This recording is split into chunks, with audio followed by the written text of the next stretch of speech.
She was stopped right at the entrance of the shooting range by her faded jacket and the old wooden rifle, looking as if it had just been taken out of a forgotten museum. "The VIP lane isn't for the lost and delusional," the receptionist said coldly, her gaze scanning Amara as though she were examining lost luggage. A wealthy young man in an expensive tracksuit chuckled mockingly. "Now they're letting janitors and maintenance workers in to shoot?" Amara Lane didn't respond. She simply quietly loaded her gun, her gaze fixed on the distant target. Her silence was the only reply, until 10 perfect shots shattered the mocking laughter, forcing everyone into silence, forcing them to look up. The Hawthorne Elite Range entrance, reserved for military elites and the scions of the ruling class, glowed brightly in the California sunlight, like a fortress of privilege. Bulletproof glass, fingerprint scanners, rows of golden names hanging behind the reception desk. Everything screamed one clear message: not everyone is allowed to step through here. Amid the blinding sun and black SUVs parked along the entrance, a black girl walked toward the gates. Quiet, solitary. Amara Lane, 23, wearing a faded army jacket, her shoulder bearing an M1 Garand rifle with its wooden stock worn smooth by time. Her dark, curly hair was neatly tied back, the heels of her military boots worn, and her amber-brown eyes, calm, sharp, like a concealed blade. She didn't look around. She didn't need to. She was used to the stares. As she approached the badge scanner, a cold voice rang out. Mitchell Grant, the white receptionist in a gray suit, leaned out from behind the counter, narrowing his eyes as he scanned Amara from head to toe, as though inspecting a piece of discarded trash. "VIP lane doesn't take strays." His words were icy, but full of the seething fire of prejudice. Mitchell didn't need to shout, just speak loud enough for the people around to hear. A group of 3 young athletes dressed in custom tracksuits nearby immediately turned to look. Among them, Trevor Langston, the son of a famous Manhattan real estate mogul, was the first to react. He whistled, then burst into laughter. "Wait, now the janitors are coming to shoot? Should we call housekeeping to clean up the bullet marks?" The group laughed. One filmed, while another zoomed in on Amara's worn-out shoes. Amara didn't speak. She didn't lower her head. Her left hand quietly slipped into her breast pocket, pulling out an old plastic badge, its silver edges scratched, engraved with the name Colonel. Charles Lane, U.S. Army, authorized guest pass. She placed the badge on the scanner without a word. Mitchell frowned. A beep sounded.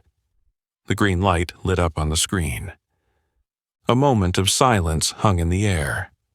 Mitchell stared directly at Amara, his expression shifting from mockery to irritation, then to suspicion. But he couldn't stop her, not when the badge was a high-level military privilege pass, one only those personally endorsed by senior officers could have. "This must be a mistake," Mitchell muttered, stepping back. But it was too late. The black girl in the faded jacket, the one they had just mocked, was crossing the unspoken boundary between those who are accepted and those who don't belong. The laughter faded, but the phones were still aimed at her. The mocking gazes still followed, and in the whispers behind her back there was something they could not anticipate. She wasn't here to ask for a place. She was here to take back something that once belonged to her father, and now it would be hers. She stepped through the security gate with a calm stride, but behind her the laughter still echoed, now transformed into whispers, waiting to erupt. Amara Lane didn't look back, didn't need to know who was pointing fingers or which cameras were aimed at her. She felt the gazes, quick glances, then lingering stares, both surprised and disdainful, like hundreds of invisible needles tearing through the frayed seams of her jacket. Hawthorne Elite Range wasn't just a shooting range. It was a living museum of supremacy, where political families, military generals, and tech billionaires sent their children to maintain their bloodlines. The black marble floor reflected LED lights like the stage of the privileged. Every corridor led to a separate kingdom, a world Amara had never been invited into. As she moved through the main lounge, famously known as the Silent Honor Room, she didn't need to raise her head to know she had stepped into the center of the spectacle others were setting up. "Get the shot close to the shoes," a female voice whispered through the phone lens. A blonde girl with red lips, wearing an off-white shooting jacket, half smiled in front of the live-stream camera. Grace Montgomery, daughter of a senator and the face of a famous gun brand, also self-proclaimed herself as the goddess sharpshooter of Hawthorne. She looked up as Amara entered and immediately started her performance. "Well, well, is this Hawthorne? I thought I wandered into a disaster relief center." Her group of friends burst into laughter, but it wasn't a joyful sound. It was a sharp, cutting sound. The phone kept recording. The captions began appearing on the screen. "Hawthorne opened a charity program? Janitor cosplay? Who let this extra from a zombie movie in here?" Amara heard everything. Not a word escaped her ears, but she didn't react. Her eyes scanned the room like a seasoned hunter, not searching for prey, but looking for an escape from the humiliation. Behind the espresso bar, a group of young men in custom shooting outfits, polo shirts with logos, knee-length shorts, and pristine white shoes as if they'd never stepped outside the lobby, were watching her. Among them, Tyler Harrington, heir to the Harrington Global Energy conglomerate, laughed loudly.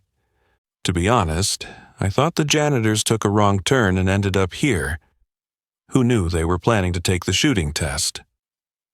The remark was live-streamed by the person sitting next to him, Addison York, granddaughter of a retired military general.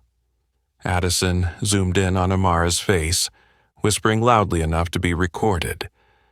She should have been at the public range, where the benches are broken and the walls are covered in graffiti. But here, this is the stage for bloodlines and legacy. That last line, bloodlines and legacy, cut into the skin like a cold razor. No need to mention her skin color, no need to shout that she didn't belong. It was all conveyed through glances, through the twisted smiles, through every line on social media igniting outside like wildfire on dry grass. Some didn't laugh, but they didn't speak either. Some older training officers glanced at Amara as if assessing an old weapon to see if it still had use. One of them, wearing a name tag reading Vance, leaned against the wall, arms crossed, whispering to a colleague, "This is the diversity trial they're pushing to meet their quota. They'll never hit the mark, but they know how to handle PR." Amara heard it all. She kept walking, quietly. But with each step, it felt like she was stepping on thorns. She didn't bring wealth. No media backing, no stylist team, no gold-studded custom weapon. She only had an old rifle, a promise to her late father, and a heart hardened after years of being disregarded. And today, she wasn't here to endure any more. She was here to settle a debt the world had piled on her shoulders for far too long. Amara kept walking, the sound of her worn military boots echoing on the marble floor, reverberating like drops of water falling in a cold temple. Her gaze remained steady, but with each step deeper into the heart of a Hawthorne, she felt it more keenly. This place was not just a shooting range. It was a world designed to sift out those deemed worthy, as defined by the upper class. Inside the main lounge, Tyler Harrington, the heir to the Harrington Global Oil conglomerate, sat cross-legged on a leather chair, holding a $30 latte like it was his personal scepter. In front of him, a gold-inlaid sniper rifle was carefully placed on a stand, gleaming under the LED lights like a ridiculous symbol of power. The rich kids were scattered everywhere.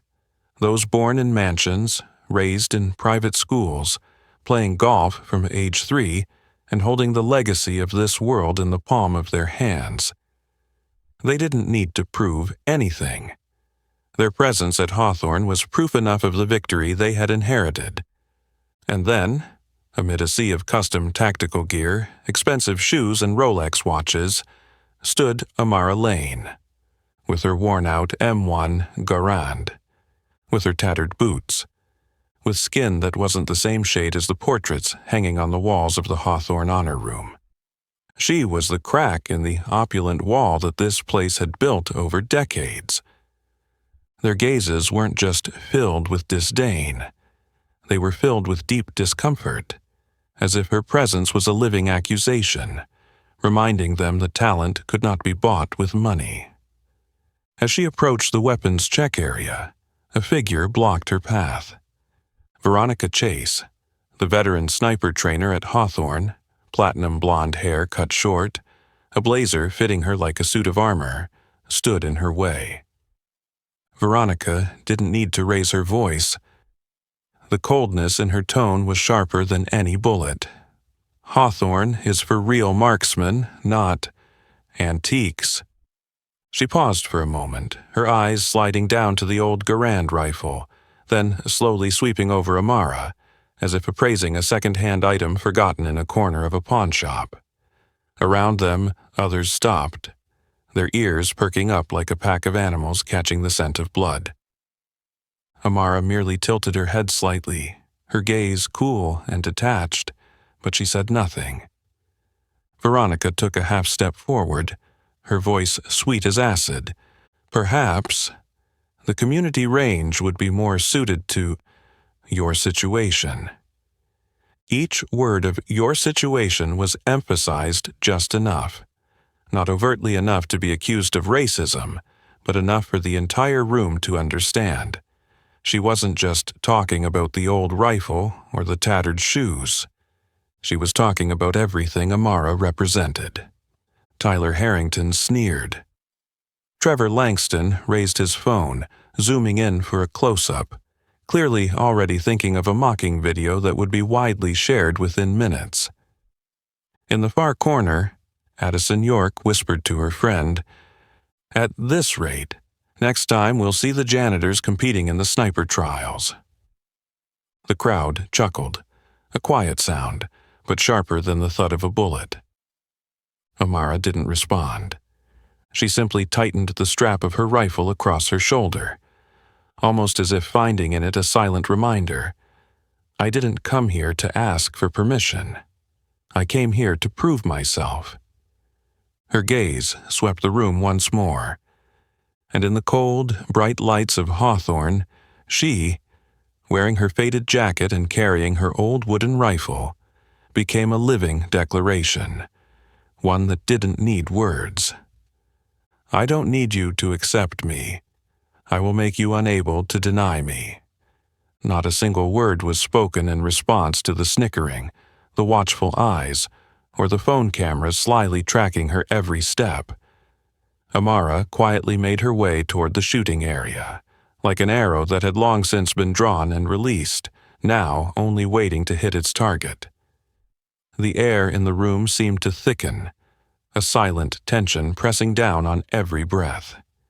As she passed the marble column dividing the lounge from the hall leading to the shooting lanes, a smooth bullet casing rolled and tapped the toe of her worn boot. It had come from the right side, where Trevor Langston and his friends were gathered. Trevor, grinning like a child who had just pulled a prank, raised an eyebrow in challenge. "Pick it up, janitor, or do you need a broom?" A rough laugh echoed, sweeping down the hall like a dirty wind. Some people turned to look, not out of curiosity but out of satisfaction. They were waiting for the moment when an outsider would be pushed out of this glittering fortress they had always seen as their private domain.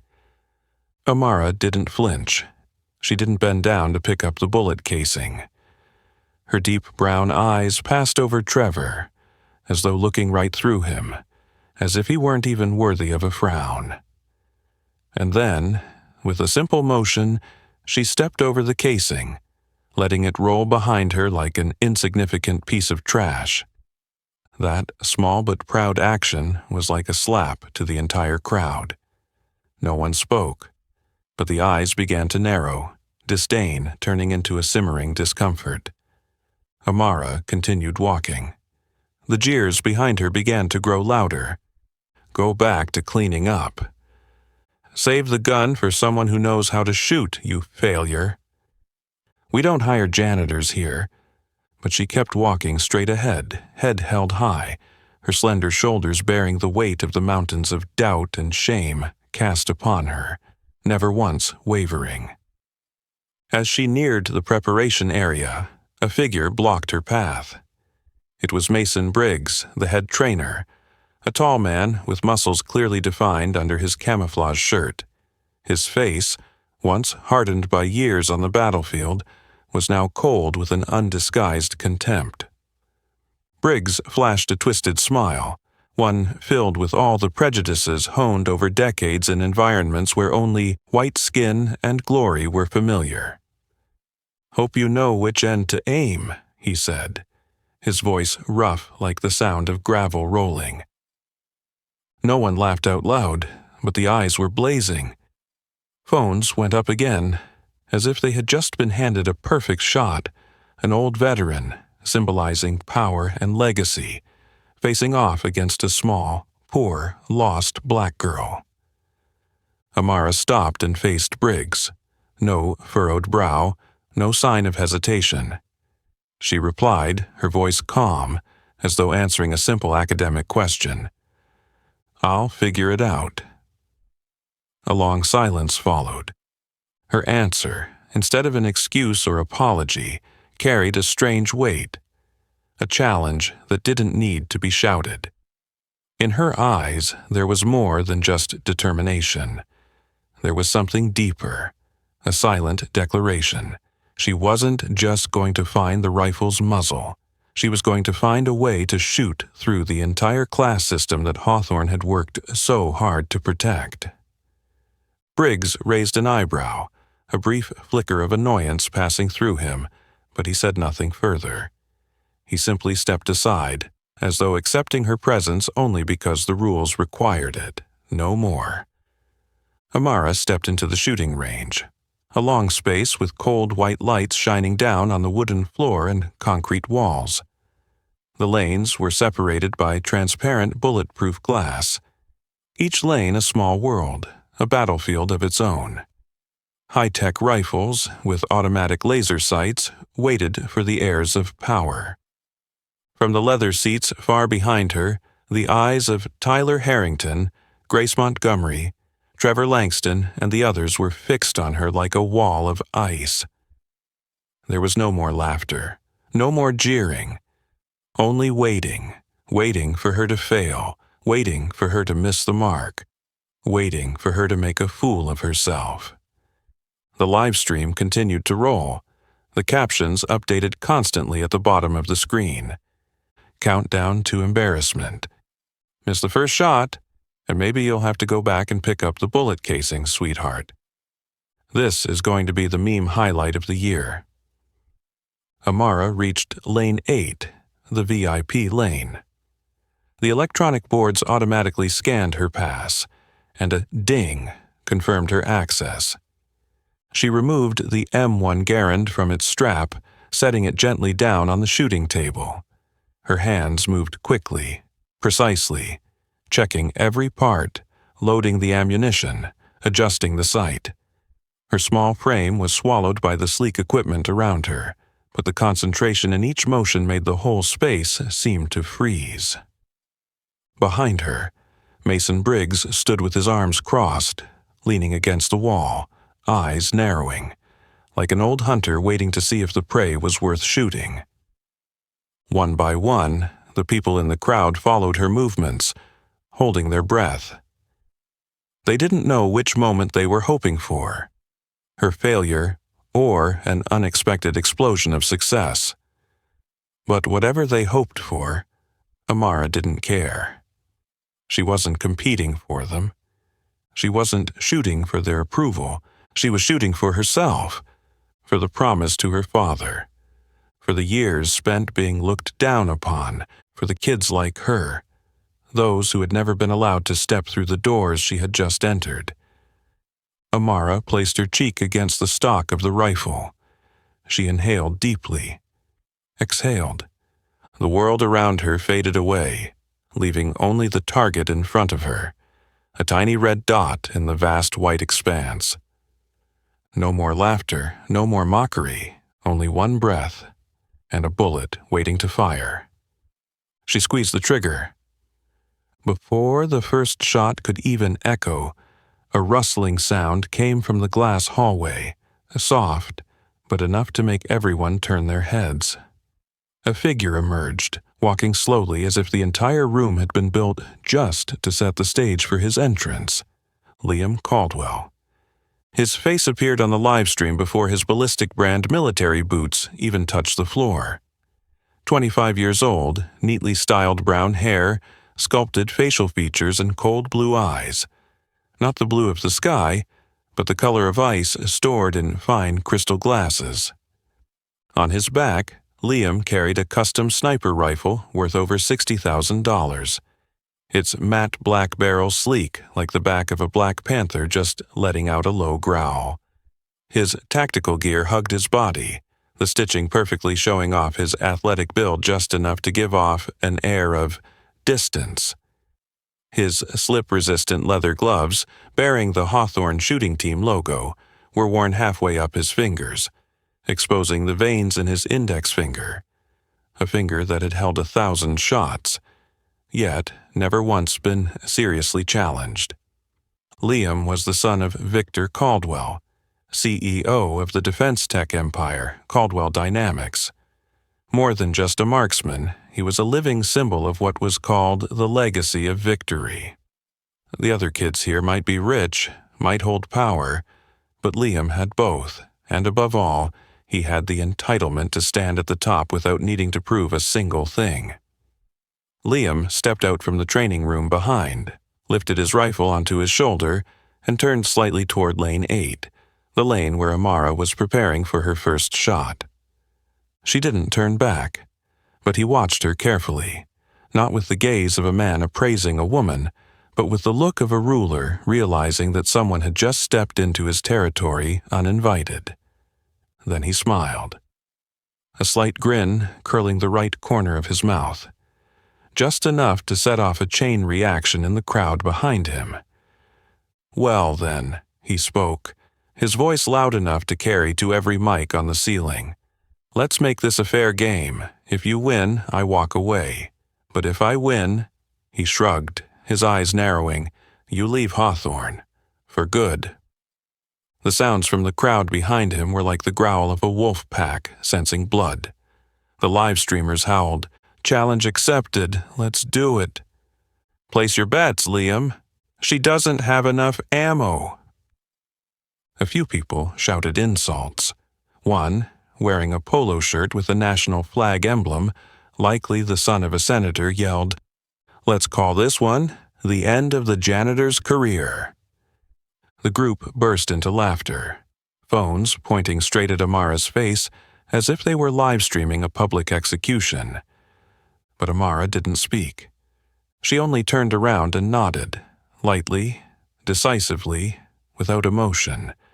But that nod, quiet and firm, struck like a slap in the middle of the chaotic noise swirling around her. No one spoke further, and no one laughed anymore. Liam's gaze flickered, a slight furrow in his brow. There was something in her calm reaction that unsettled him. He was used to the lowered glances, the apologies, or at least the fear in people's eyes. But here, in front of him, stood a poor black girl with no backup, no title, no one in the audience calling her name, and she dared to face him directly without flinching. He tightened his grip on the rifle, then turned toward the neighboring lane. The crowd cheered as his name appeared on the electronic board: Liam Caldwell. Lane 7. Challenge mode. Initiated a wave of excitement spread through the VIP seats. Some pulled out their phones and switched to slow-motion mode. Someone whispered, "This is it, the highlight the marketing team's been waiting for all year." He loaded the rifle, aimed, and fired. First shot, 10. The sharp ping rang out, the familiar sound like leather shoes on an expensive wooden floor. Second shot, September 9th. Third shot, 10. Applause erupted like drumbeats of encouragement. He continued firing, finishing his 10-shot series. Final result, 98.9, near perfect. The electronic board flashed congratulations. The speakers announced, Liam Caldwell, grouping radius, 2.7 centimeters, accuracy, 98.9%. He turned back to Amara, nodding slightly, still wearing that same smile. "Your turn." His voice softened, but it still carried a sharp edge, part challenge, part confidence that he wouldn't lose. Amara walked toward lane 8, standing still for a few seconds. She didn't speak, no thanks, no promises. She simply tightened her grip on the rifle, twisted her wrist as if turning back to an old memory, and then lowered the rifle. She had fired this M1 Garand thousands of times, through forests, in the snow, on rocky ground, in silence, in pain, in her father's memory. And today, she wasn't shooting to beat Liam. She was shooting to lift the curse that the world had placed on her skin and her origins. A thick silence settled. She took aim, not to adjust, but to gather all the sounds, all the gazes, all the doubts, all the disdain, into a single point. And then she pulled the trigger. The challenge from Liam Caldwell had barely finished when the atmosphere at Hawthorne Elite Range thickened with another layer of contempt.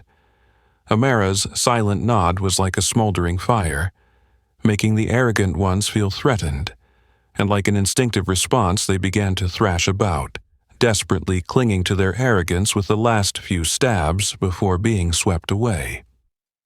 Grace Montgomery, with her flowing blonde hair and light-colored tactical gear, as if she saw herself as the angel of Hawthorne shooting, strutted forward with a victorious air.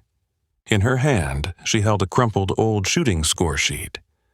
Without a word, Grace tossed the paper straight at Amara's feet. Her voice rang out sharply, arrogantly, intentionally loud enough for the entire room to hear. "Clean up this mess, janitor." The paper rolled across the stone floor, stopping by Amara's worn boots. A brief moment passed. Not a single person intervened. Not a single person stopped her. Those around only slightly curled their lips, their eyes lighting up as if they were watching a show before the shooting began. Amara bent her head, not to pick up the paper, but to check the safety of the scratched M1 Garand she carried.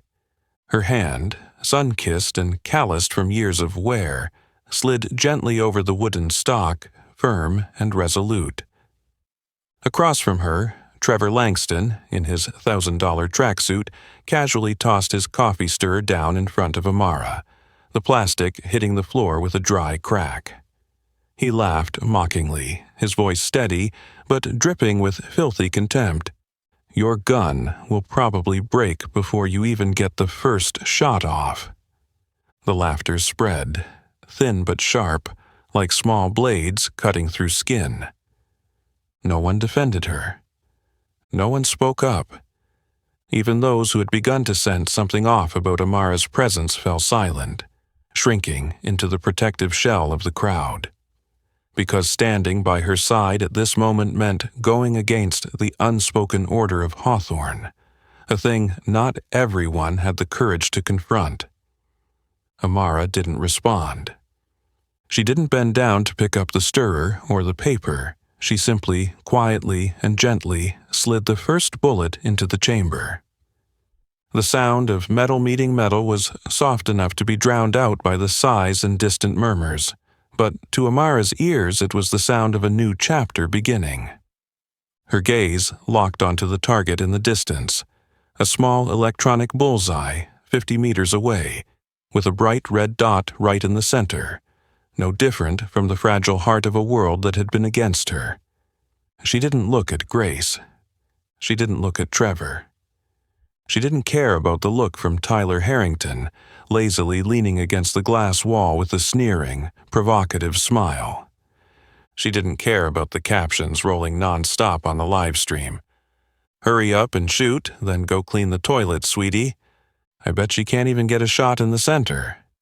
That gun's probably just for show, not for shooting." Amara only looked at the target, because there, in the moment when she pulled the trigger, there would be no skin color, no nickname, no history of oppression or mocking laughter. Only truth, and her, and the bullet.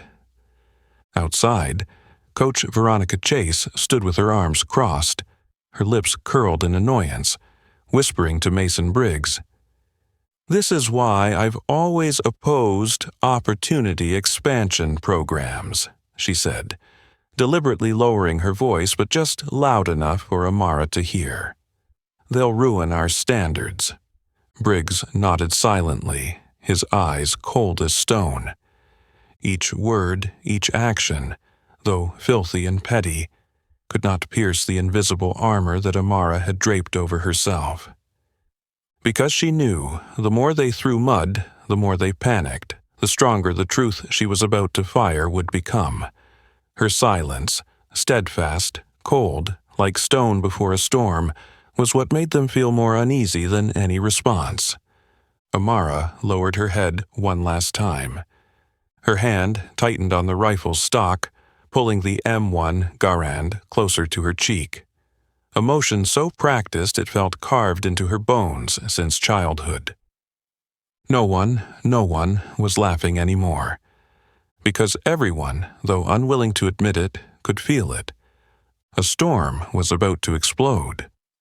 And this time, it wouldn't spare anyone who had ever dared to underestimate her. Amara Lane, the black girl with the faded wooden rifle, was ready to fire. Not just at the target, but at an entire world that once thought it had the right to decide her worth. Liam Caldwell's first shot left the barrel with a sharp, cold hiss, cutting through the air like an invisible spear. The scoreboard at the head of the lane lit up immediately. 10. A sharp ping resonated throughout the room, as crisp as breaking glass. The lounge behind him erupted, like a sanctuary worshipping power witnessing its God-proved superiority. The applause, the whistles, the cheers, all mixed together into a sound wave that reached the vaulted ceiling of Hawthorne Elite Range. Liam wasn't in a hurry. He gently rotated his wrist, bringing the sniper rifle into the most comfortable stance. No rush, because he knew he was being filmed from every angle, every gaze locked onto him. Every movement had been practiced to the point of reflex. Second shot. 9.9, slightly off, but nearly perfect. The electronic board lit up, the sound signaling approval like a ringing bell. Third shot. 9.8. The bullet missed the center by a hair's breadth. But to the crowd watching, that didn't matter. To them, Liam had already won the moment he fired the first shot. They clapped madly, as if the outcome had been declared before Amara even squeezed the trigger. Liam gently lifted the rifle off its stand and casually turned to face Amara. His face lit by the harsh LED lights, his smirk clearly visible in the blinding light. His eyes were as cold as a blade's edge, slicing through the skin. "Good luck, backdoor girl," he said, his voice sweet with unhidden mockery. The words, a dagger whispered through the hall, were live-streamed and captured by thousands of phones. The captions updated continuously, Janitor girl versus Caldwell heir. Prediction: disaster incoming. Here comes the greatest flip of the century. Amara stood still. Not a blink. No smirk in response. No twisting of her body to defend herself. Just one small movement. A gentle adjustment of the old Garand on the shooting rack, like she was pushing aside all the noise and prejudices screaming around her. Across the glass lane, the eyes on her looked like those of spectators about to watch a victim being taken to the gallows. Grace Montgomery stood leaning against the railing, arms crossed, shaking her head in feigned pity. "Don't waste your time, honey. She might even miss the target." Trevor Langston couldn't hold back, laughing out loud.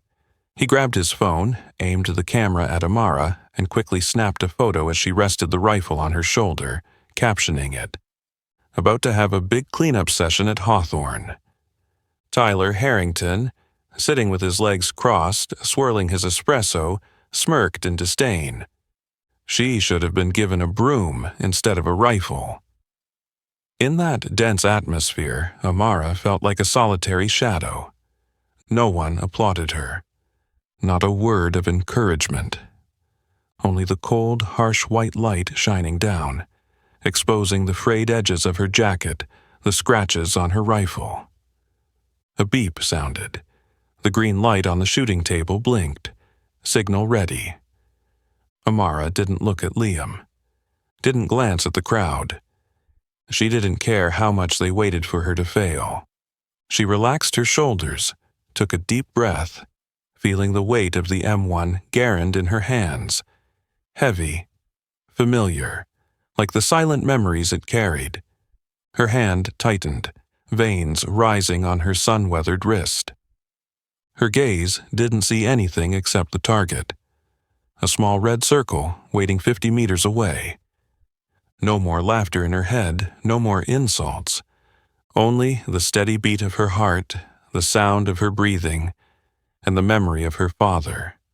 The one who taught her to pull the trigger with her heart, not her muscle. A wave of heat slowly spread from her chest, flowing down her muscles, causing her body to tighten like a bowstring pulled to its maximum. In that moment, she was no longer the black girl with the faded jacket standing in the heart of the elite fortress. She was the bullet. She was the shot. She was the only answer they never expected. She adjusted the sights. Her breath paused. The world shrank, focused into the tiny diameter of a red circle. Amara squeezed the trigger, and the first shot flew from the barrel, without blinking, without hesitation. A sharp ping sliced through the air, cutting through the tense, suffocating atmosphere. The scoreboard flickered. Hawthorne Elite Range held its breath. A moment no one expected to happen. One shot, and a silent explosion began to spread, waiting to shatter an entire world. The first ping rang out, echoing off the glass walls and marble floor of the Hawthorne Elite Range, as sharp as a cut into the smug pride of those watching her. The scoreboard above the lane lit up immediately. 10, round, perfect, unmissable. In that moment, the sound in the room seemed to be suffocated. Amara stood still, not celebrating, not exhaling a sigh of relief.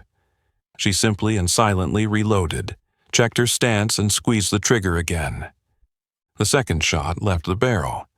The second ping sounded, equally sharp, equally decisive, right after, so fast that the crowd hadn't even had time to process the shock of the first shot. The scoreboard flashed again. 10. No mocking words were spoken, no sneering laughter. Only the soft shuffle of those seated starting to shift on their expensive leather chairs, as though something had been stolen from their lungs. Amara still didn't blink. The third shot. Once again, the ping rang out, steady and firm like the toll of a bell marking a verdict. Patavde, the entire lounge, which only minutes ago had been brimming with self-satisfied excitement, was now utterly silent.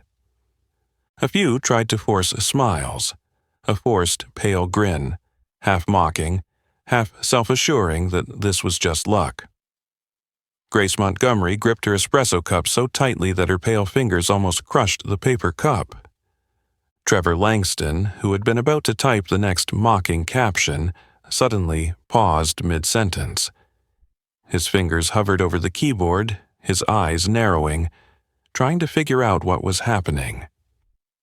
Tyler Harrington, still sitting with his legs crossed, set his coffee cup down, his gaze distant and uneasy. Far off, Mason Briggs, the training colonel, crossed his arms, staring at the girl before him as though for the first time in his life. He wasn't sure what he was witnessing. Amara took half a step back, gently rotating her shoulder to regain her balance. She didn't smile. No self-satisfaction. Inside her was nothing but still concentration, like the calm before a great storm. On the internet, the livestream chat was flooded with confused comments. What the hell is this? 3 shots, 3 tens, no way. Has anyone checked that old Garand? Who is she? In the hallway, the rich kids huddled together, whispering. Their eyes began to reflect something like fear, a feeling foreign to Hawthorne, where fear had always been reserved for the weak. Liam Caldwell, leaning against the wall behind, his rifle slung over his shoulder, watched every move Amara made. He wasn't smiling anymore. The muscles in his jaw tightened. The arrogant smirk he wore had completely disappeared. Amara adjusted her stance once more. No rush, no hesitation. She took a slow breath, pulling the entire room in with her breath. The 4th shot.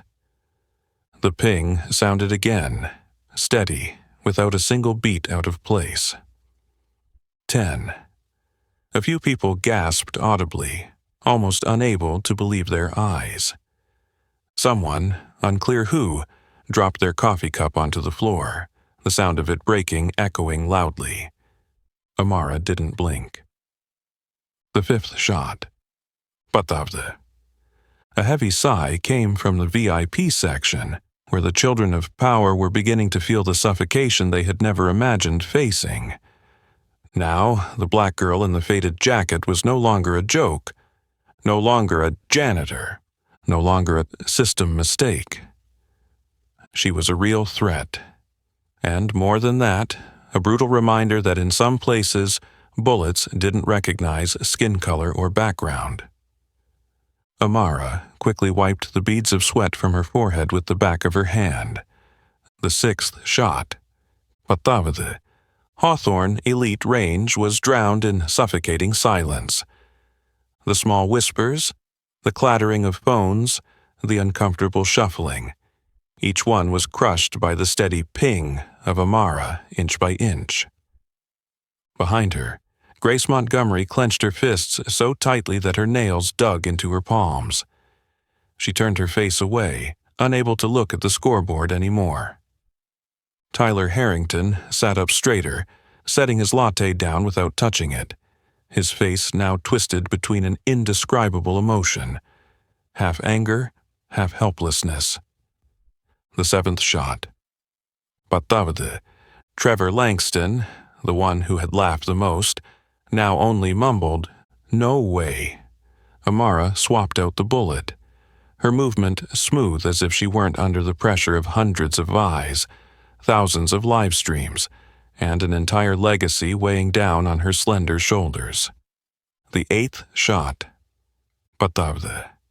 A young athlete in a bright red tactical suit, who had been sitting off to the side recording the results, dropped his pen, his hands trembling. The 9th shot. Patavde. No one dared to breathe loudly. On the internet, the comments surged like a flood.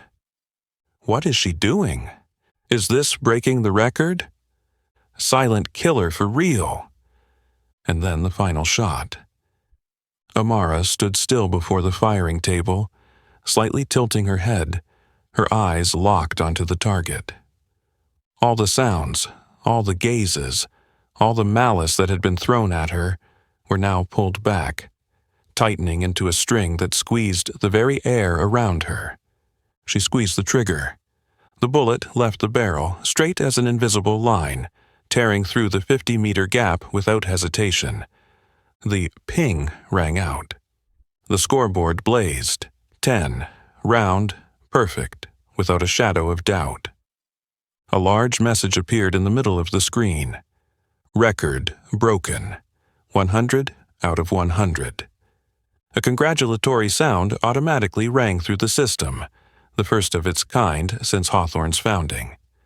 A short, formal melody, one that had never been reserved for anyone here, now dedicated entirely to the black girl in the faded jacket. Amara lowered the rifle, turned, and looked straight at the sea of people behind her. No smile, no visible victory. Only silence, thick, heavy, like the ashes settling over a world that once thought itself invincible. Amara Lane, having just fired, was not merely the bullet. She had just fired a bullet that tore through a fortress. And that fortress, it had already begun to crumble. When the 10th ping rang out from the scoreboard and the words "record broken, 100 out of 100" lit up, the entire Hawthorne elite range was plunged into a massive silence, heavy as if the steel and glass building itself had taken a punch to the stomach. Amara Lane lowered the rifle with a calm that was impossible to imitate, her movement smooth like the final gesture closing a hymn, where each shot was a note. Steady, not missing a beat. On her face, there was no sign of victory, no relief from someone who narrowly escaped danger. Only tranquility, purity, and a deep sense of pride that needed no words. Meanwhile, behind the transparent glass, those who had been lounging, sipping lattes, and mocking her presence now exchanged silent glances, their eyes wide as if the world had just been turned upside down before their eyes, and they weren't prepared. Grace Montgomery, the self-proclaimed goddess of sharpshooting, who had raised her chin in mockery of Amara before thousands of live-stream viewers, now stood frozen. Her trembling hand struggled to remove the high-tech scope from her eyes, clumsy and uncontrollable to the point where one corner of the glasses nearly scratched her face. Grace's pale blue eyes betrayed utter shock, which slowly slid into an undeniable fear. She had seen plenty of impressive shots growing up at Hawthorne, but never once, had she seen a stranger, let alone a poor black girl, deal a devastating blow to such sacred standards. Tyler Harrington, who had always treated shooting as a luxury pastime inherited by birthright, was no better off. His face was pale, his lips pressed tight into a cold line. His expensive latte fell from his hand, spilling and staining the marble floor, a humiliating mark of defeat. He could only sit there, staring at the scoreboard that blinked like an open wound that refused to close. The ping of each shot, the fourth, the fifth, the sixth, now reverberated in their memories like hammer blows shattering deeply ingrained prejudices. Each ping was a verdict, needing no referee, no justification. Every shot was a deep cut into the shiny veneer Hawthorne and people like them had built to protect themselves from the truth. That talent didn't require being born in billion-dollar mansions. That determination wasn't defined by skin color, and that dignity couldn't be bought with money or fame. In the hallway behind, Addison York gripped her phone, her hand trembling with each passing moment. She had prepared a mocking post for Amara, with sarcastic hashtags, laughing emojis. But now, the letters danced before her eyes like an indelible stain. She quietly turned off her phone, pressed herself against the wall, as if hoping someone, anyone, would pull her out of the burning embarrassment creeping up her neck. Trevor Langston, his face flushed with both anger and shame, stood still, his phone falling to the ground without him bothering to pick it up. Every joke, every mocking smile he had thrown at Amara was now turning back on him, like arrows piercing the self-esteem he never thought he'd have to protect. Meanwhile, Liam Caldwell remained still, his hand gripping the rifle so tightly that his knuckles turned white. He had shot 10 near-perfect shots, 98.9%, and in all his time at Hawthorne, that had always been more than enough to crush any opponent. But today, standing before Amara Lane, that result seemed like a bad joke. He looked at Amara, the black girl in the faded jacket with the scratched Garand rifle, and for the first time in his life, Liam Caldwell understood what failure meant. Not failure because of losing a match, but failure because the system he stood on, the world he had once trusted completely, had failed to save his pride from being crushed by someone he had once looked down upon. A wave of shivers spread through the room like an earthquake. The coaches, the officers, the trainees, and even the cleaning staff standing along the hallway, the people who were usually invisible under the harsh LED lights, held their breath, as though witnessing the first crack in the unthinkable wall of privilege. No one said anything, no one dared to move, because they knew, that moment, Amara Lane, standing in the heart of Hawthorne with a perfect 100 out of 100 score, had become a wound that couldn't be removed from the history of this place, and they also knew, no matter how many excuses were made, no matter how much rationalization came afterward, the stark truth could never be changed, that today, a black girl, mocked, belittled, and looked down upon from the moment she stepped through the gate, had stepped up and shattered every mask of deceit. Each bullet, each ping Amara fired, didn't just pierce the target at the end of the lane. It pierced the very heart of Hawthorne, tearing apart every old belief and leaving an undeniable truth. That merit, not background, defines a person.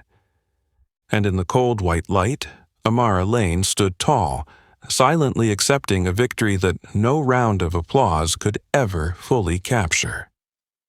A victory not just for her, but for all those who had ever been forced to bow their heads because of where they came from. In the dense and heavy atmosphere, while every gaze still wavered and hands remained tightly clenched together in silent panic, Amara Lane lifted the M1 Garand one last time. Her movement was smooth, unhurried, and unwavering, as though completing a ritual etched in her blood and discipline long before she stepped into this world of prejudice. The metallic clink echoed, sharp and cold. The barrel stood straight like a fateful axis, cutting through the air, which seemed on the brink of collapse. Amara squeezed the trigger. The final bullet left the chamber, clean and straight, like a perfect punctuation mark for all the mockery, skeptical glances, and half-smirking laughter that had surrounded her since the moment she entered Hawthorne's gates. Not even 1/10 of a second later, the scoreboard in front of her flashed bright. The digital numbers changed color, from white to blinding red, into a deadly silence. A large line of text illuminated, each character seemingly branded into the depths of every witness's mind. New record, 100 out of 100. The room, once filled with laughter, now stood in a stillness so intense that one could hear the ticking of a clock against the cold marble walls. Amara's final shot didn't merely score a perfect score. That bullet stacked precisely over the first one, the bullet holes perfectly aligned. No deviation, no cracked edges, no sign of any error, no matter how small. That result, a perfect shot on top of another perfect shot, was something even legendary military marksmen seldom achieve. It was not just a record, It was an irreparable shock, a wound too deep, too sharp, to be patched up with excuses or denials. Amara Lane stood still. Like a statue, no, like a monument, amid the crumbling pride that shattered into pieces around her. Her frail shoulders did not tremble. Her small hands gently rested on the old rifle.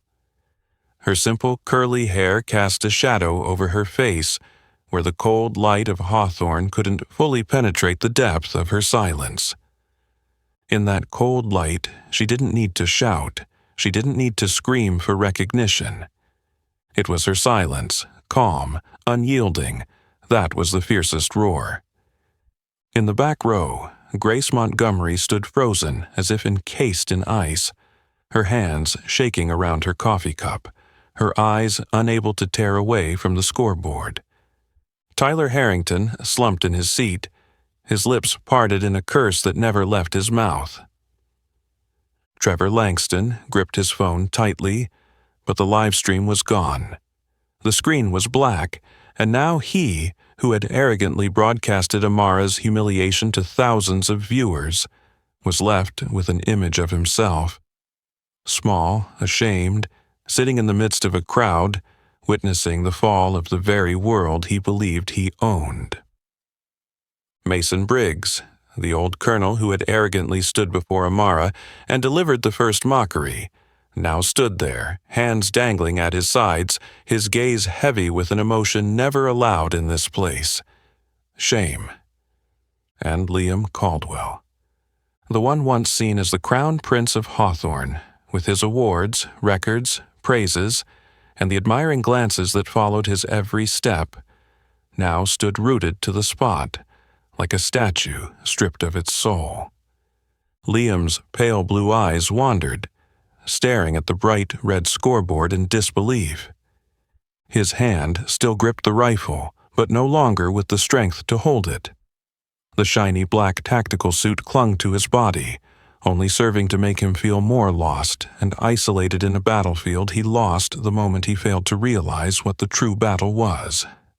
Amara Lane, the black girl in the faded coat, with the old wooden rifle, had done what no one in that room dared believe was possible. She had entered Hawthorne as an outsider, scorned, and she stood tall as an unerasable symbol, right at the heart of a world that had tried to reject her. No need for excuses, no need for flags to wave, no need for certificates signed by those in power. Just 10 bullets, just iron resolve, just silent pride. Amara Lane had rewritten Hawthorne's history in a way that no one, no legacy, no privilege could ever erase. And in that moment, when the automated congratulatory message rang out from the system, out of place and strangely formal, no one could deny any more. An era had ended. And a new era, bearing the name Amara Lane, had just begun, with the final bullet stacked perfectly atop the first, lodged directly into the cold heart of a world. In the thick, oppressive silence that enveloped Hawthorne, as the cold white light seemed to strip away every confused glance, every downcast face, Amara Lane turned around. Her movement was slow, deliberate, as though she were turning an entire world trying to cling to its shattered pride. Her faded jacket fluttered lightly with each step, reflecting the faint light from the marble floor, like a layer of dust from time that she had dragged from the past into the present, a present where there was no room for denial. Amara stood tall in the blue-white light, her hand resting lightly on the old rifle like a silent vow. Her amber-brown eyes swept over the dead-silent room. Then she spoke, low, steady, not raising her voice, but each word landing like molten lead. "My father taught me to shoot when I was 6 years old," she said, her tone even and calm, as if telling a fairy tale. But each word struck like a knife against the arrogant masks around her. "While you were still learning to type on keyboards, he saved lives with shots that never missed." The last word fell, and the room almost trembled. There were no more laughs, no more whistles, no more sneering smiles or heavy dismissive glares, no more mocking whispers, no more furtive glances, no more half-smiles. There was only silence, an oppressive silence, uncomfortable, unwelcoming, a silence that could only come when bare truth was thrown in the middle of a crowd that had once claimed the right to stand above all. Grace Montgomery stood frozen, the expensive scope still dangling from her hand like a useless burden. Her pale blue eyes were vacant, losing all the arrogant pride they once held. She knew, deep inside, that no sponsorship contracts, no goddess of sharpshooting title could stitch up the raw truth laid bare before her. She had lost completely. Tyler Harrington, who had always prided himself on his noble blood, now silently bowed his head, his hands trembling as they gripped the armrest of his chair, as if trying to hold on to some remaining shred of dignity. Trevor Langston, with the phone still clutched in his hand, stared at Amara with eyes mixed with disbelief and fear. A fear not merely of embarrassment, but of realizing that the unspoken rules they had always trusted had been broken with 10 shots and 1 sentence. In the distance, Mason Briggs stood motionless, like a forgotten statue. The man who had once crossed his arms in front of Amara, looking down on her like a gatekeeper, now only tightened his grip on his military cap, as if wondering how many years of service had become meaningless in the face of this glaring truth. And Liam Caldwell. He didn't bow his head, but the light in his pale blue eyes had lost its usual arrogance. Instead, there was only emptiness. Emptiness like someone waking up from a sweet dream wrapped in privilege, only to realize that the real world was complicated, harsh, and demanded more than just a noble last name or a fat bank account. Liam looked at Amara, and for the first time, he truly saw her. No longer the black girl in a faded jacket, no longer the janitor or outsider, but a warrior, a living legend, someone who didn't need any excuses to prove her worth.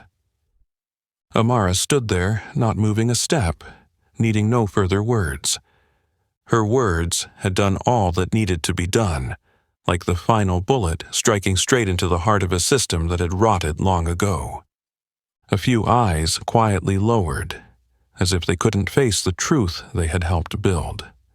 Others stood tall but empty, as if their souls had been exposed. In that stifling space, there were hearts that felt defeat for the first time, not from an external enemy, but from their own arrogance and short-sightedness.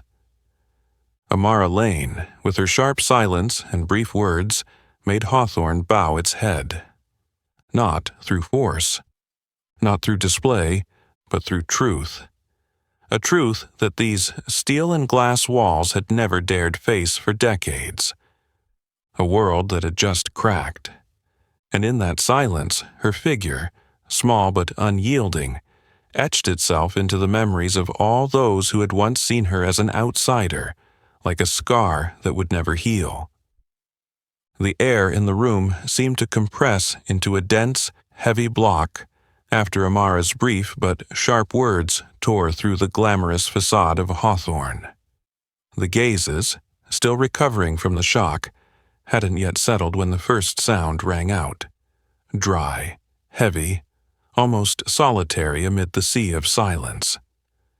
A single clap.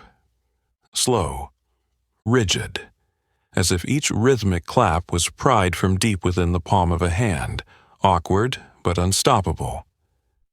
The person who created this sound was Colonel Mason Briggs, the aging colonel who had once stood like a cold stone wall in front of Amara, was now the first to break the silence.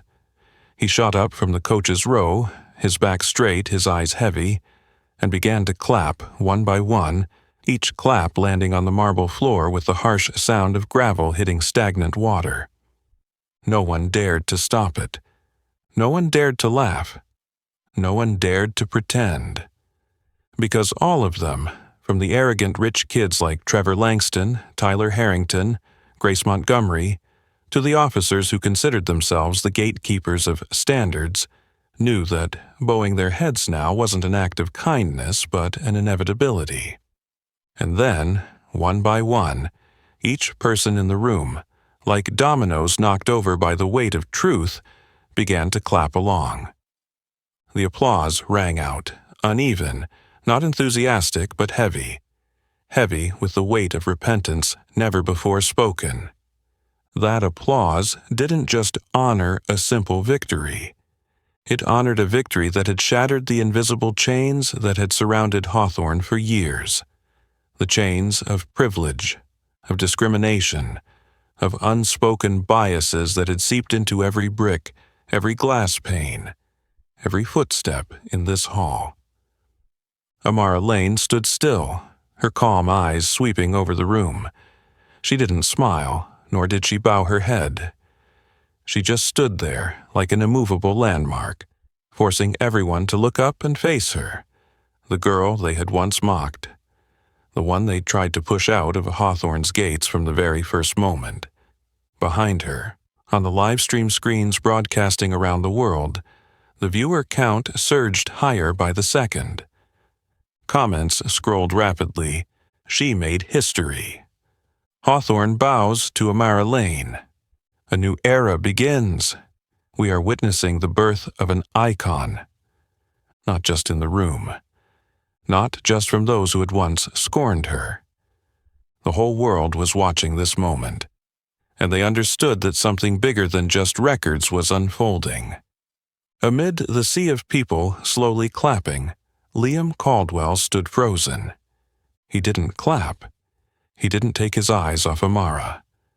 On the face that had once been filled with confidence and arrogance, there was now only the weight of silence, like he was witnessing a storm that no customized sniper rifle could withstand. Liam understood that this fall wasn't just a failure in a competition. It was the failure of an entire worldview he had been nurtured in since childhood. A world where victory was determined by bloodlines, where the battleground had been rigged, where people like Amara were never meant to step over the starting line. He stood silently, hoping to find in her stillness something that could redeem his pride. But Amara didn't give him a glance. She didn't seek praise. She didn't need the delayed applause. She had won. From the very moment she decided to step through Hawthorne's gates, despite every gaze, every insult, every invisible barrier set up to keep people like her out. The heavy applause continued, reverberating through the glass and steel halls, bouncing up to the high-vaulted ceilings, echoing back as a long, resonant note, like a farewell song to an old, rotten, arrogant Hawthorne. And in that applause, Amara Lane, the black girl with the old rifle, stood at the heart of Hawthorne, untouched by the dust of flattery or pity. She stood there, like a silent blade that had cut through all the false facades, exposing a simple truth that none of them could deny any longer. It is skill, not privilege, that is the ultimate measure of glory. And in that moment, before millions of witnesses around the world, the wall of arrogance that had once been Hawthorne officially crumbled, brick by brick, under the steady and unyielding gaze of Amara Lane. As the slow, reluctant applause began to fade, like waves crashing against a stone shore, the entire Hawthorne elite range fell into a breathless state of anticipation. No one knew what would happen next, but everyone sensed that this couldn't end with just those reluctant claps. And then, from the far end of the right hallway, the sound of leather shoes pounding against the marble floor echoed, firm and heavy, like the final hammer blows preparing to seal the coffin of an era that had just died. General Marcus Tate, the CEO of Hawthorne, a figure held in near absolute reverence in military and shooting sport circles, emerged. His silver hair was neatly trimmed beneath a cap, his dark military uniform pressed sharp, broad shoulders still firm, even at over 60. The lights reflected off the medals hanging proudly on his chest, symbols of years of blood, sweat, and dedication to the ideals of fairness and honor. He walked straight ahead, unwavering, crossing the hallway and stepping up to the shooting area, where Amara still stood, alone, like the last pillar standing in the ruins of a world built on pride. Stopping before Amara, Tate turned to face the entire room. His voice rang out, no microphone needed, but each word fell directly into the ears of all, striking their hearts with unrelenting force. From now on, Hawthorne will be measured by skill, not by skin color or wealth. No one moved, no one dared protest. In the blinding light, the once proud faces suddenly became pale, empty. They were no longer the privileged heirs raised in silk and satin. They were no longer the self-satisfied marksmen who believed they had the right to determine the fate of honor here. They were just children who had just realized they had been living in a lie, shielded by privilege rather than true ability. Tate turned his head and signaled to a nearby security staff member. Just a slight nod. The staff member quickly walked over, holding 2 red envelopes bearing the Hawthorne logo. Tate's voice rang out again, low and cold. Mitchell Grant, head receptionist who denied a valid member based on personal prejudice rather than principle, has been immediately suspended. An expanded investigation will begin within 24 hours. A wave of murmurs spread, but no one dared speak aloud. Mitchell, the man with brown hair and a sharp gray suit, turned pale. He clenched his fists, stepping back involuntarily. Sweat dripped down his forehead, despite the air conditioning in the room being set so low it was nearly freezing. Veronica Chase, head coach, who publicly humiliated a member, violating professional ethics, has been indefinitely suspended. A disciplinary committee will be formed to investigate this conduct. Veronica, still standing in the hallway, her previously cold and arrogant face now as pale as an old cloth, twitched her diamond-ringed hand. But besides a few rapid blinks, she didn't dare react in any way. Because she knew this time, no one would stand to protect her. Not with money, not with connections. Tate turned back to look at Amara. His gaze softened, carrying a silent recognition that needed no words. He raised his hand. A simple gesture, but in the suffocating air it felt like an order. On the electronic scoreboard hanging above the room, the words changed. All the previous scores, the names like Liam Caldwell, Grace Montgomery, Tyler Harrington, gradually faded, sliding down to the bottom like falling stars. And then, only one name remained, glowing brightly. Amara Lane, record holder, 100 out of 100. The red letters, as bright as blood, blinked, reflecting into the eyes of those who had once mocked her, who had bet on her failure, who had believed that the faded jacket she wore was the only thing that defined her worth. Now they had to read her name. They had to look at it. They had to engrave it into their minds like a scar that would never heal. In that moment, Grace Montgomery gripped her hand so tightly that her knuckles turned white. Trevor Langston silently shoved his phone into his pocket, as if live-streaming someone else's humiliation had now become proof of his own cowardice. Tyler Harrington clenched the rifle strap, his eyes darkened, but there was no resistance in him, because he knew any resistance now would be pointless. And Liam Caldwell, with his pale face, could only stare at Amara's name, as if trying to find a crack in the undeniable truth to escape through, but finding none. They, the elite children of Hawthorne, had just been taught the greatest lesson of their lives by a girl they once mocked, about talent, about resilience, and about how true self-respect was never bound to skin color, a jacket, or the brand stamped on the rifle stock. In the red glow of the electronic scoreboard, amidst the suffocating air and regret, Amara Lane stood there. No need for applause. No need for titles, because she had what none of them had ever truly possessed, an acknowledgement that could never be taken away. And from that moment, Hawthorne was no longer the impenetrable fortress of arrogance. It had been shattered by a bullet, a vow, and a black girl named Amara Lane. Under the cold, glaring light reflected from the flickering scoreboard displaying Amara Lane's name, the room that had once been a fortress of arrogance slowly disintegrated into silent fragments. No orders were given, no cheers rallied, but instinct told those who had once stood at the pinnacle of arrogance that they no longer had a place here. Grace Montgomery, who had once crowned herself the goddess of sharpshooting, quietly packed away her scope and rifle. Her fingers, once skillfully gliding over the delicate adjustments, now trembled clumsily. The gleam of her stance was gone, no longer surrounded by the mocking laughter that once echoed around her. The ivory tactical jacket she had worn like a symbol of perfection now looked fragile, unnecessary, like a fake skin unable to conceal the raw truth beneath.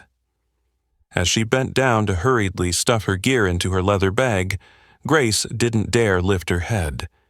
She couldn't bear anyone to see the confused, shame-filled look rising in her eyes. Across the room, Trevor Langston, who had live-streamed every step of Amara's mockery, was hastily shoving his camera into his bag, his fingers clumsily letting the strap fall to the floor. He looked around, as if hoping someone would share his embarrassment, but all he saw were eyes that avoided him, empty, cold spaces. In that moment, Trevor understood that it wasn't just Amara who had broken the order here. He and those like him were the ones who had sullied the honor of Hawthorne. Tyler Harrington, heir to an oil empire with his habitual smug smile, fared no better.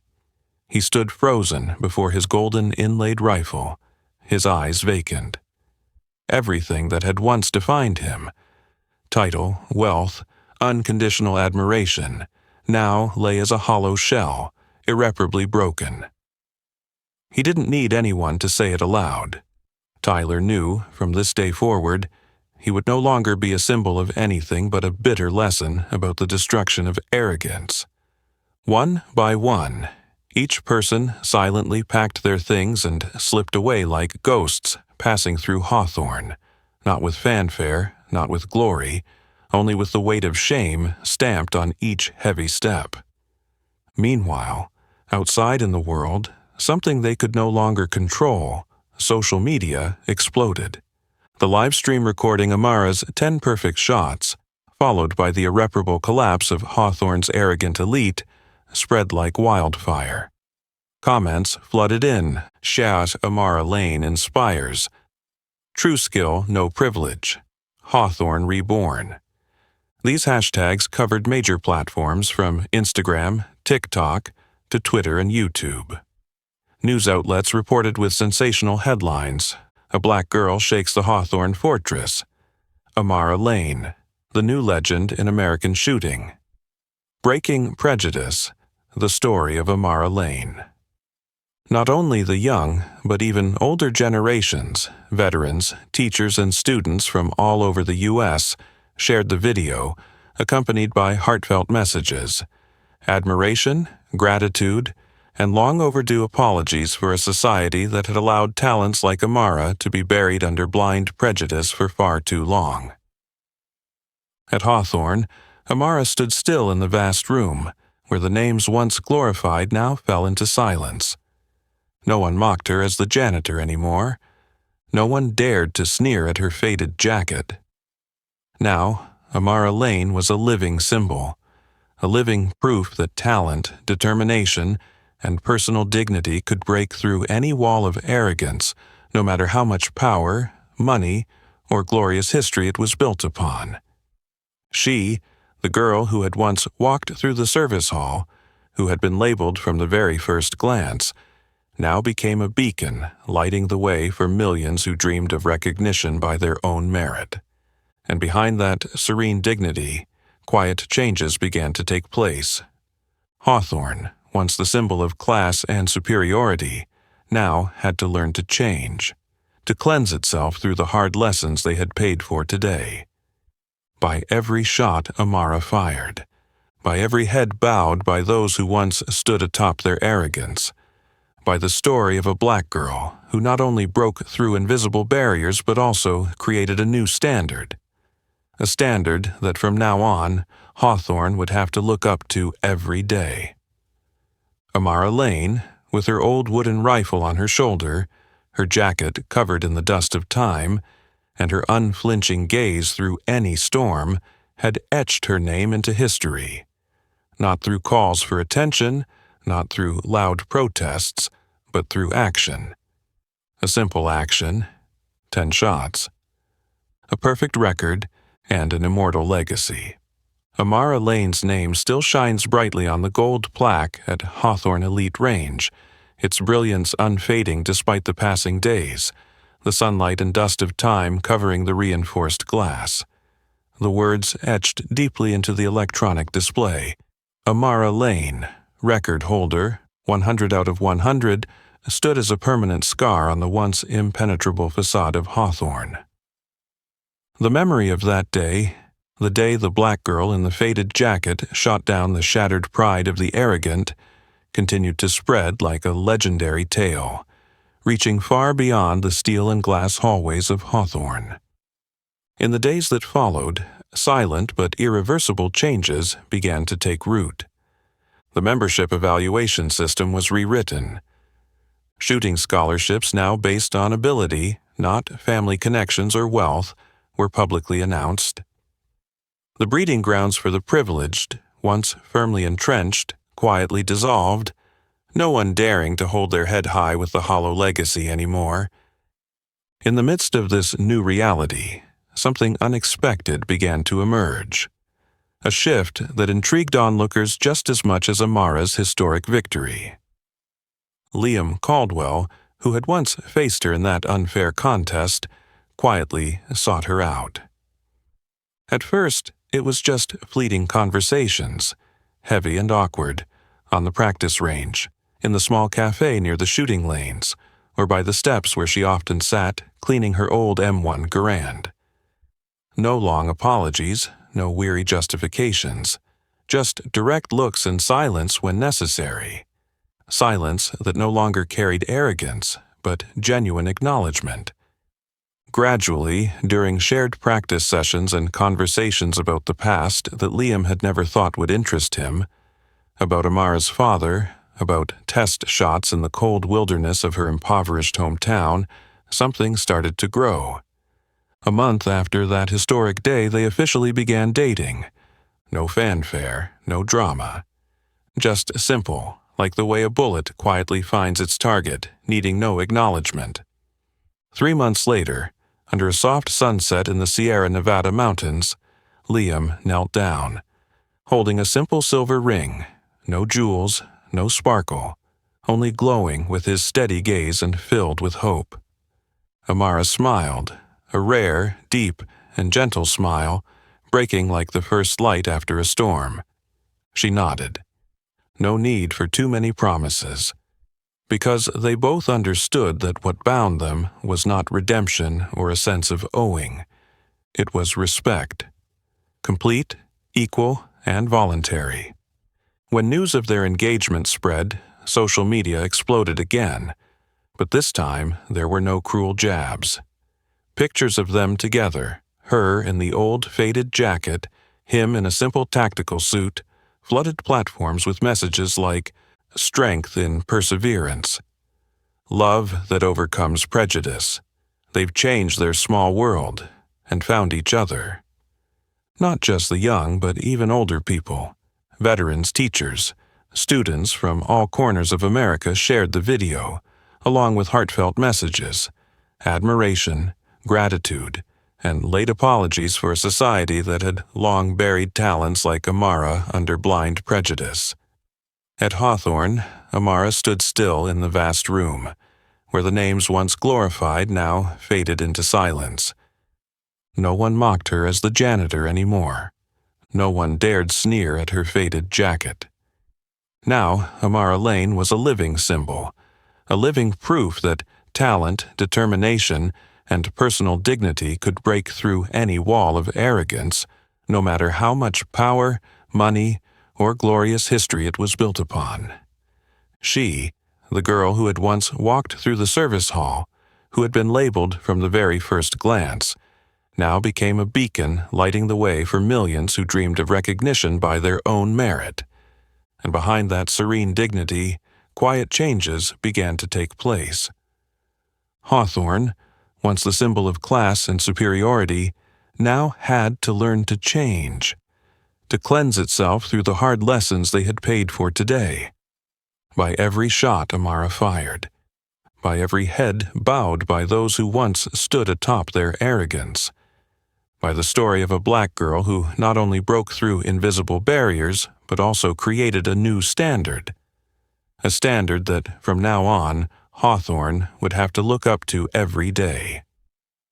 Amara Lane, with her old wooden rifle on her shoulder, her jacket covered in the dust of time, and her unflinching gaze through any storm, had etched her name into history, not through calls for attention, not through loud protests, but through action.